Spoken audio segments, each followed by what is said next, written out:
Vamos adiante, então. Agora eu vou falar dos tipos textuais. Repare que todo mundo, quando fala ou escreve, escreve ou fala com uma intenção.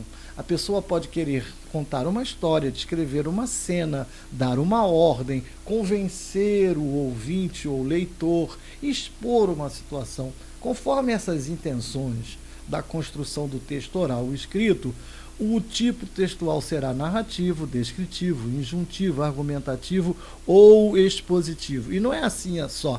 Agora eu vou narrar uma história. Para narrar uma história, há uma série de escolhas que nós vamos precisar fazer das palavras, do modo de configurar as frases, os tempos dos verbos que nós vamos usar, o estilo da escrita. Nós vamos moldando a língua conforme a nossa intenção. E esse molde nós chamamos de tipo textual. São características do texto narrativo, por exemplo, a presença de uma voz que conta a história, que é o narrador, a presença de personagens que vivem essa história ao longo de um pedaço do tempo, em determinado lugar ou lugares, que nós chamamos de cenário.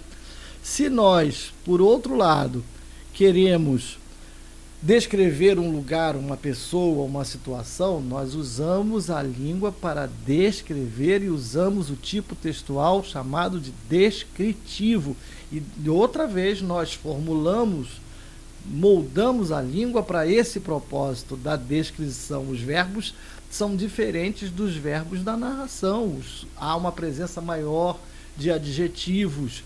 Percebe? Nós vamos moldando a língua conforme a nossa intenção. Se a nossa intenção é expor uma situação política, social, pessoal ou científica, sem emitir uma opinião expressa sobre ela, nós construímos um texto chamado de expositivo.